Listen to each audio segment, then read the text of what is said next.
Chad J. Karl, independent certified financial planner here again. I'm not an attorney and I don't practice law, but I can help you become more informed on estate planning so that when you do talk to an attorney, you're more knowledgeable and potentially can minimize your legal costs. It used to be that the only way that you could avoid probate or eliminate estate taxes was to set up a trust. Again, as I talked about in my prior video, there is an estate tax credit that's in excess of $11.5 million. So most people don't have to worry about setting up a trust to avoid estate taxes. But some people would set up a trust to avoid probate.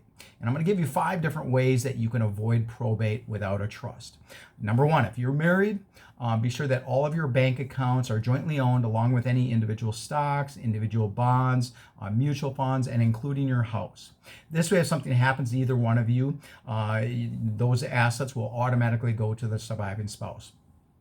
Within that, then, any of your bank accounts, you can go to your bank this afternoon or today and instruct that your bank that you want to set up all of your bank accounts. Again, if you're married, assuming that they're jointly owned, and if you're a single person, you would set up those bank accounts payable on death. POD. And it's just simply adding beneficiaries to those accounts so that those bank accounts will avoid probate. Simple as that. Number 2, next, be sure that all of your life insurance policies have primary and contingent beneficiaries. We go so far in our office to add on specific Latin language so that we add actually what's called a tertiary beneficiary, so a backup to the backup, if you will. And I always say, double check here, if not triple check here, because several years ago I bought a gentleman's insurance practice, and unfortunately he didn't list contingent beneficiaries on a lot of his life insurance policy applications. So double check, triple check. If you need any help, if you need a claim form, or not claim forms, beneficiary forms with any of the insurance companies, or claim forms, heaven forbid, feel free to call us. Because I'm independent, I'm licensed with multiple different companies. We can always secure those forms for you, and we'd be glad to help fill those out for you. I don't charge a fee for that. I just want to make sure that it's done right for you. Number 3, be sure that you have beneficiaries on all of your pension and retirement accounts. Again, double check here because things like 401ks, tax sheltered annuities, what we call 403bs, and deferred compensation plans, what the government calls 457 plans. Sometimes and quite often, the beneficiaries on those, when those plans change providers, the beneficiaries don't transfer over from one provider to the next. So again, double check on those as well.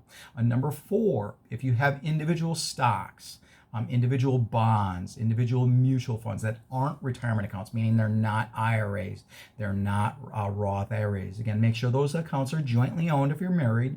And then those accounts you can set up transferable on death. TOD. And again, I can help you with that.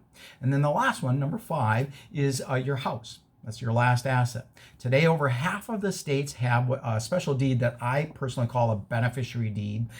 Attorneys call it transfer on death deed. That an attorney can draft and file with the county that you reside in, so that your property will, your house will avoid probate. And this is one of the reasons that why I personally have 2 in-house attorneys at my office to make sure that you have the proper legal documents and everything set up properly to avoid probate. So use me as a resource for any insurance, financial, tax-related, estate planning. Just use me as a resource for any of those questions. There is no such thing as a naive question. And be blessed.